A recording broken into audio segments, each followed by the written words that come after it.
देश सब हर कोई कह रहा नाम जी।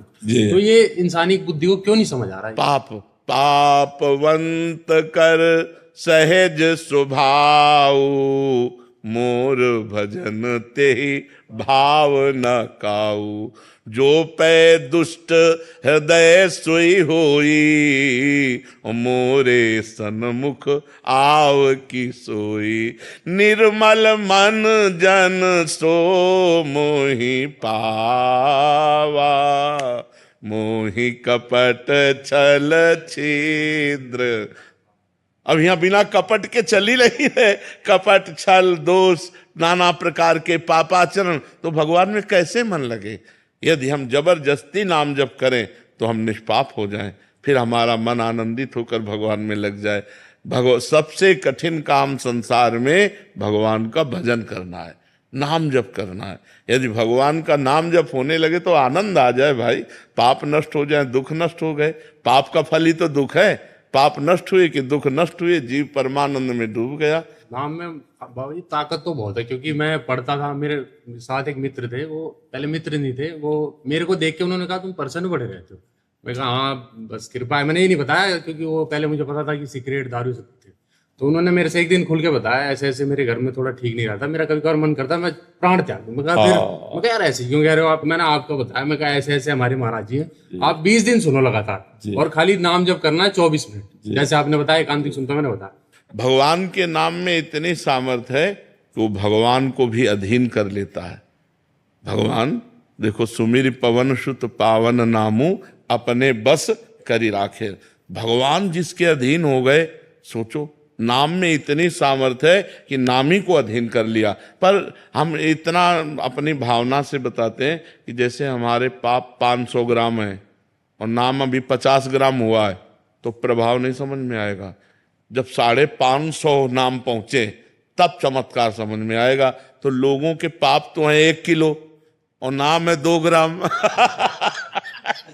और वो चाहते हैं कि मतलब तो अभी मेहनत करनी पड़ेगी। सातु दीर्घकाल निरंतर सत्कार सेवितो दृढ़ भूमि, पातंजल जी कह रहे सा तू दीर्घकाल, वह जो नाम है वो दीर्घकाल निरंतर आदर के साथ जपा जाए तो दृढ़ भूमि, फिर पक्का हो जाएगा। खूब नाम जप करने का अभ्यास करे। इसीलिए यज्ञ वर्तते नाम तुभ्यम, मन साग्रे नहीं कहा, जिह्वाग्य, क्योंकि मन से जप करना बहुत कठिन है। तो जीभ से जप करो, राधा राधा राधा राधा राधा राधा राधा। जाने अनजाने में किसी को मारना गलत है, जाने अनजाने में नहीं, यहाँ ध्यान देना है, अनजाने में और जाने में बड़ा अंतर है। तो फिर जब पूजा कक्ष में जब घर लिपते हैं तो चींटी कीड़े वगैरह रहते हैं, तो उसको जब लिपता हूँ तो वो उसमें देखो, उसमें अपने लोग भी सेवा करते हैं। हम पहले फूल झाड़ू से झाड़ते हैं, फिर पोछा लगाते समय बहुत ध्यान देते हैं कि कोई जीव हमारे पोछा में दब ना जाए। अगर कोई चींटी आ गई तो हम पोछा रोक कर पहले चींटी को हटाते हैं, फूंक दिए, दूर कर दिए ऐसे। अब स्वाभाविक जो हो गई तो हम सेवा कर रहे हैं, मालूम फूल झाड़ू से ही करें, कोई चींटी मर गई, स्वाभाविक जो हो जाता है वो सेवा धर्म में, उसमें पाप नहीं लगता। स्वाभाविक सेवा धर्म में पाप नहीं लगता। जानबूझकर हम किसी को नहीं मारेंगे। चींटियां जो चलती हैं रोड पे एक लाइन पे चलती है और फिर गाड़ी जाना पड़ता हाँ, इसलिए तो हाँ अब गाड़ी हाथ में थोड़ी उठा और पानी ठहरा हुआ रहता है जिसमें वो छोटे छोटे कीड़े रहते हैं, जानते हैं कि अब वहीं हाँ नहीं, ये कुछ ऐसी बातें हैं जो स्वाभाविक होते हैं। ये सब चीज सुरक्षा के लिए, तो कुछ जीवाणु अपने आप मर जाते हैं। तो अब ये फिर देखो, सृष्टि का पालन और सृष्टि का रचना और सृष्टि का संहार तीनों समान लिखे हुए हैं।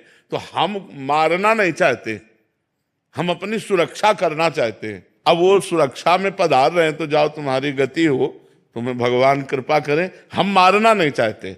तो कुछ ऐसी क्रियाएं हैं जिनमें स्वाभाविक पाप बन जाते हैं। जैसे कि किसान आदमी है, अब फावड़ा मारा केचुआ कट गए, खुरपी मारी केचुआ कट, तो वो ये सब लीला संहार की होनी ही है।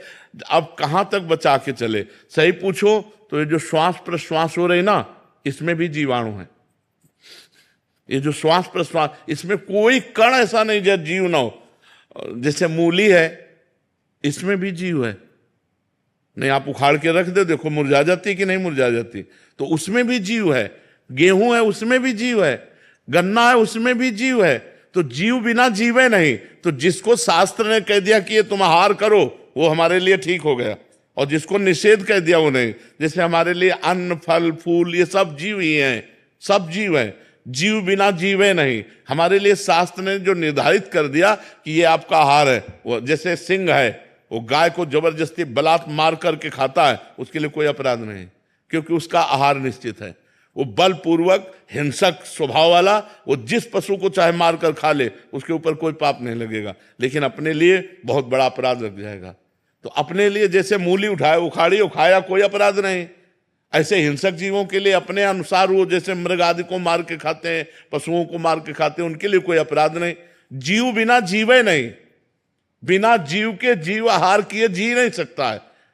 ये जो अन्नादि है ना, ये सब जीव हैं, इनके बिना जीवन के। आप देखो एक गेहूं का पेड़ उखाड़ के रख दो, देखो मुरझा जाएगा, और लगा है तो हरा भरा है, मतलब उसमें भी चेतना है। तो इसलिए हमें बहुत गंभीर रहना है, जानबूझकर किसी जीव को मारना नहीं, लेकिन अपनी सफाई के लिए, अपनी सुरक्षा के लिए ऐसा कुछ करने पर अगर ऐसा होता है तो भगवान जाने, अपने कोई जीव को मारने का उपाय नहीं करते। स्वाभाविक गाड़ी जा रही है, बात सही है, वो चींटियां लाइन की लाइन है, अब वो 4 पहिया की गाड़ी क्या करे, हाथ में थोड़ी उठा, साइकिल है तो उठा के